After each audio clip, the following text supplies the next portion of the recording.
B.J. Habibie lahir di Parepare, Sulawesi Selatan pada tanggal 25 Juni 1963. Ia merupakan anak keempat dari 8 orang bersaudara.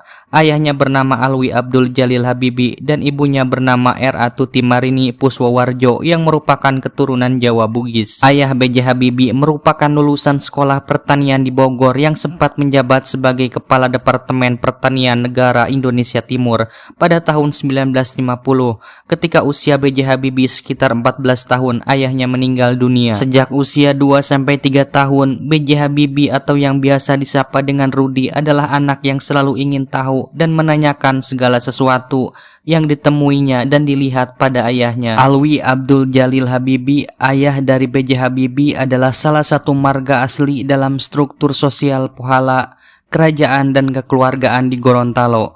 Sementara itu, R.A. Tuti Marini Puswowardoyo, ibu dari B.J. Habibie, merupakan anak seorang dokter spesialis mata di Yogyakarta, dan ayahnya yang bernama Puswowardoyo bertugas sebagai pemilik sekolah. Marga Habibie dicatat secara historis berasal dari wilayah Kabila, sebuah daerah di Kabupaten Bone Bolango, Provinsi Gorontalo. Dari silsilah keluarga, kakek dari B.J. Habibie merupakan seorang pemuka agama, anggota Majelis Peradilan Agama, serta salah satu pemangku adat Gorontalo yang tersohor pada saat itu. Keluarga besar B.J. Habibie di Gorontalo terkenal gemar beternak sapi, memiliki kuda dalam jumlah yang banyak, serta memiliki perkebunan kopi. B.J. Habibie punya kegemaran menunggang kuda dan membaca. B.J. Habibie dikenal sangat cerdas ketika masih duduk di sekolah dasar, namun ia harus kehilangan bapaknya yang meninggal dunia pada tanggal 3 September 1950 karena terkena serangan jantung saat ia sedang sholat Isya. Tak lama setelah ayahnya meninggal, ibunya kemudian menjual rumah dan kendaraannya dan pindah ke Bandung bersama anak-anaknya.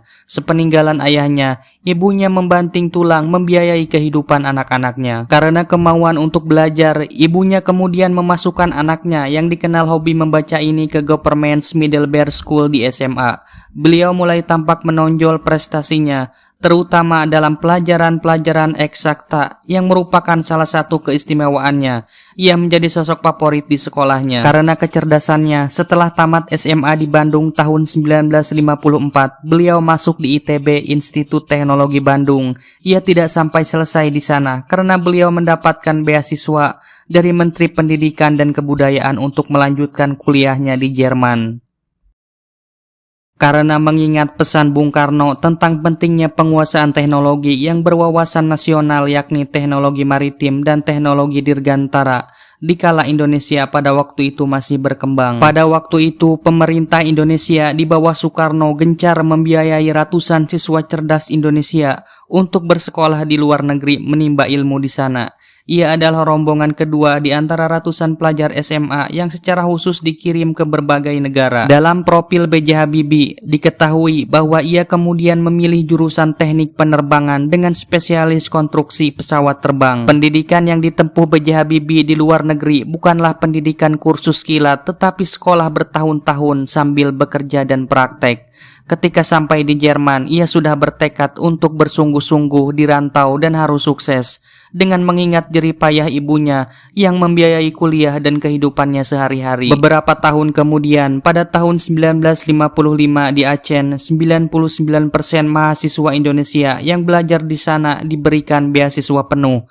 Hanya beliaulah yang memiliki paspor hijau atau swasta daripada teman-temannya yang lain. Perjuangan B.J. Habibie untuk mencapai cita-citanya dilalui dengan penuh rintangan dan kerja keras. Musim liburan bukan liburan bagi beliau, justru kesempatan emas yang harus diisi dengan ujian dan mencari uang untuk membeli buku. Sehabis masa libur, semua kegiatan dikesampingkan kecuali belajar. Berbeda dengan teman-temannya yang lain, mereka lebih banyak menggunakan waktu liburan musim panas untuk bekerja, mencari pengalaman dan uang tanpa mengikuti ujian. Perkenalan keduanya bermula sejak masih remaja, ketika keduanya masih duduk di bangku sekolah menengah pertama, hingga berlanjut ketika bersekolah di SMA Kristen Dago Bandung, Jawa Barat. Komunikasi mereka akhirnya terputus setelah Habibie melanjutkan kuliah dan bekerja di Jerman Barat. Sementara Ainun tetap di Indonesia dan berkuliah di Fakultas Kedokteran Universitas Indonesia. B.J. Habibie akhirnya menikah dengan Hasri Ainun Besari pada tanggal 12 Mei 1962 di Rangga Malela, Bandung. Akad nikah B.J. Habibie dan Ainun digelar secara adat dan budaya Jawa, sedangkan resepsi pernikahan digelar keesokan harinya dengan adat dan budaya Gorontalo di Hotel Preanger. Ketika menikah dengan Habibie, Ainun dihadapkan dengan dua pilihan, memilih untuk tetap bekerja di rumah sakit anak-anak di Hamburg atau berperan serta berkarya di belakang layar sebagai istri dan ibu rumah tangga. Dari pernikahan keduanya, B.J. Habibie dan Ainun dikaruniai dua orang putra, yaitu Ilham Akbar Habibie dan Tareq Kemal Habibie. B.J. Habibie pernah bekerja di sebuah perusahaan penerbangan yang berpusat di Hamburg, Jerman Barat pada tahun 1973. Ia kembali ke Indonesia atas permintaan Presiden Soeharto. B.J. Habibie kemudian menjabat sebagai Menteri Tenaga Riset dan Teknologi sejak tahun 1978 sampai Maret 1998. Gebrakan B.J. Habibie saat menjabat Menristek diawali dengan keinginannya untuk mengimplementasikan visi Indonesia menurut B.J. Habibie. Lompatan-lompatan Indonesia dalam visi Indonesia bertumpu pada riset dan teknologi, khususnya pula dalam industri strategis yang dikelola oleh PT IPN, PT Pindad, dan PT PAL. Targetnya, Indonesia sebagai negara agraris dapat melompat langsung menjadi negara industri dengan penguasaan ilmu pengetahuan dan teknologi. Sementara itu, ketika menjabat sebagai Menristek, B.J. Habibie juga terpilih sebagai Ketua Ikatan Cendekiawan Muslim se-Indonesia atau ICMI yang pertama. B.J. Habibie terpilih secara aklamasi menjadi Ketua ICMI pada tanggal 7 Desember 1990.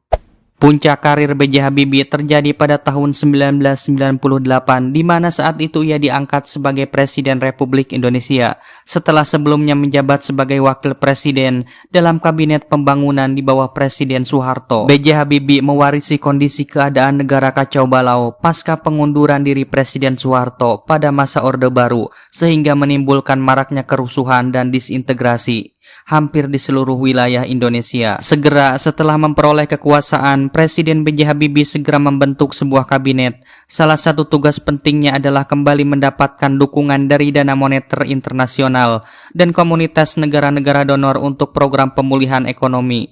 Dia juga membebaskan pertahanan politik dan mengurangi kontrol pada kebebasan berpendapat dan kegiatan berorganisasi. Pada era pemerintahannya yang singkat, ia berhasil memberikan landasan kokoh bagi Indonesia. Pada eranya dilahirkan Undang-Undang Anti Monopoli atau Undang-Undang Persaingan Sehat, perubahan Undang-Undang Partai Politik, dan yang paling penting adalah Undang-Undang Otonomi Daerah. Melalui penerapan Undang-Undang Otonomi Daerah, inilah gejolak disintegrasi yang diwarisi sejak era Orde Baru berhasil diredam dan akhirnya dituntaskan pada era Presiden Susilo Bambang Yudhoyono. Tanpa adanya Undang-Undang Otonomi Daerah, bisa dipastikan Indonesia akan mengalami nasib yang sama seperti Uni Soviet dan Yugoslavia. Pengangkatan B.J. Habibie sebagai presiden menimbulkan berbagai macam kontroversi bagi masyarakat Indonesia. Pihak yang pro menganggap pengangkatan B.J. Habibie sudah konstitusional. Hal itu sesuai dengan ketentuan pasal 8 Undang-Undang Dasar 1945 yang menyebutkan bahwa bila presiden mangkat, berhenti, atau tidak dapat melakukan kewajibannya dalam masa jabatannya, ia digantikan oleh wakil presiden sampai habis waktunya. Sedangkan pihak yang kontra menganggap bahwa pengangkatan B.J. Habibie dianggap tidak konstitusional. Hal ini bertentangan dengan ketentuan pasal 9 Undang-Undang Dasar 1945 yang menyebutkan bahwa sebelum presiden memangku jabatan, maka presiden harus mengucapkan sumpah atau janji di depan MPR atau DPR. Di bidang ekonomi, ia berhasil memotong nilai tukar rupiah terhadap dolar masih berkisar antara 10.000 sampai 15.000. Namun pada akhir pemerintahannya, terutama setelah pertanggungjawabannya ditolak MPR, nilai tukar rupiah meroket naik pada level 6.500 per dolar Amerika Serikat.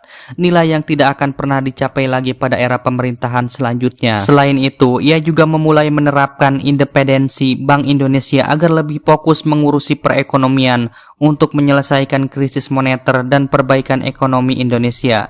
B.J. Habibie melakukan langkah-langkah sebagai berikut. Melakukan rekapitulasi perbankan melalui pembentukan BPPN dan unit pengelolaan aset negara. Melikuidasi beberapa bank yang bermasalah, menaikkan nilai tukar rupiah terhadap dolar hingga di bawah 10.000. mengimplementasikan reformasi ekonomi yang disyaratkan IMP, mengesahkan Undang-Undang Nomor 5 Tahun 1999 tentang larangan praktek monopoli dan persaingan yang tidak sehat, mengesahkan Undang-Undang Nomor 8 Tahun 1999 tentang perlindungan konsumen. Menurut pihak oposisi, salah satu kesalahan terbesar yang ia lakukan saat menjabat sebagai presiden ialah memperbolehkan diadakannya referendum Provinsi Timor Timur yang sekarang menjadi Timor Leste. B.J. Habibie mengajukan hal yang cukup menggemparkan publik saat itu, yaitu mengadakan jajak pendapat bagi warga Timor Timur untuk memilih merdeka atau masih tetap menjadi bagian dari Indonesia.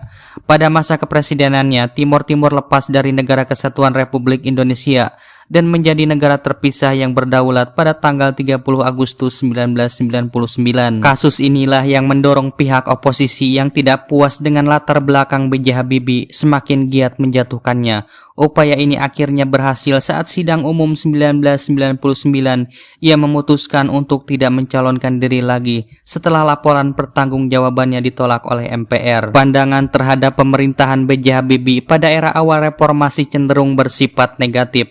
Tapi sejalan dengan perkembangan waktu, banyak yang menilai positif pemerintahan B.J. Habibie.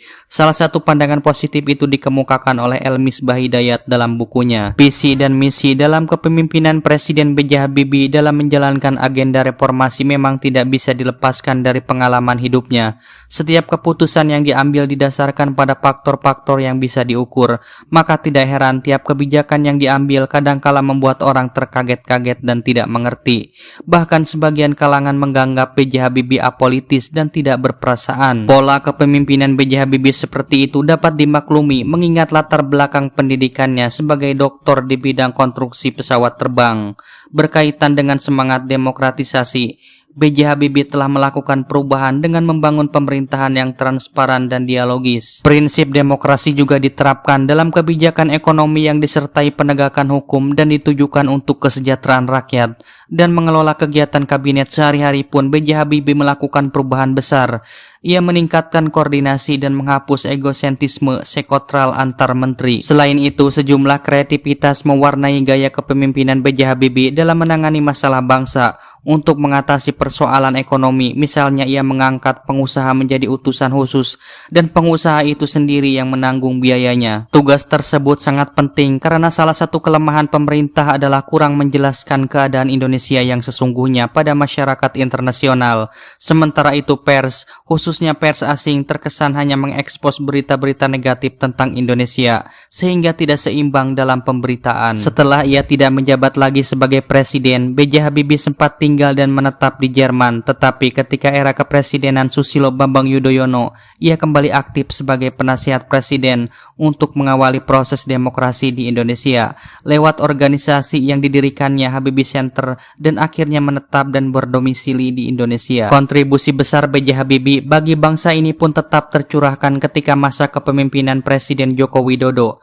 B.J. Habibie aktif memberikan masukan dan gagasan pembangunan bagi pengembangan sumber daya manusia di Indonesia. Kesibukan lain dari B.J. Habibie adalah mengurusi industri pesawat terbang yang sedang dikembangkannya di Batam. B.J. Habibie menjabat sebagai komisaris utama PT Regio Aviasi Industri, sebuah perusahaan perancang pesawat terbang R80, dan kemudian menyerahkan pucuk pimpinan perusahaan tersebut kepada anaknya, yaitu Ilham Habibie. B.J. Habibie meninggal dunia di RSPAD Gatot Subroto pada tanggal 11 September 2019 pukul 6 sore waktu Indonesia Barat karena gagal jantung. Sebelumnya B.J. Habibie telah menjalani perawatan intensif sejak 1 September 2019.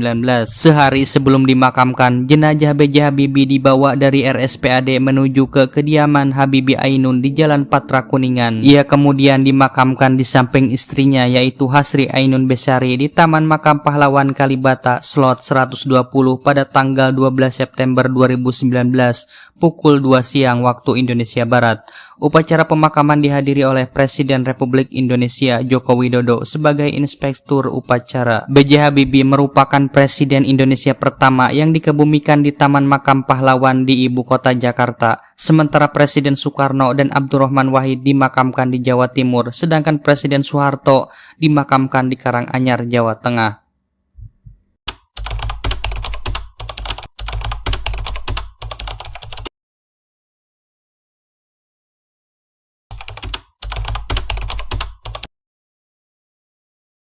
Tetap semangat. Pantang menyerah. Maju terus. Biar lancar. Sukses besar. Hehehe.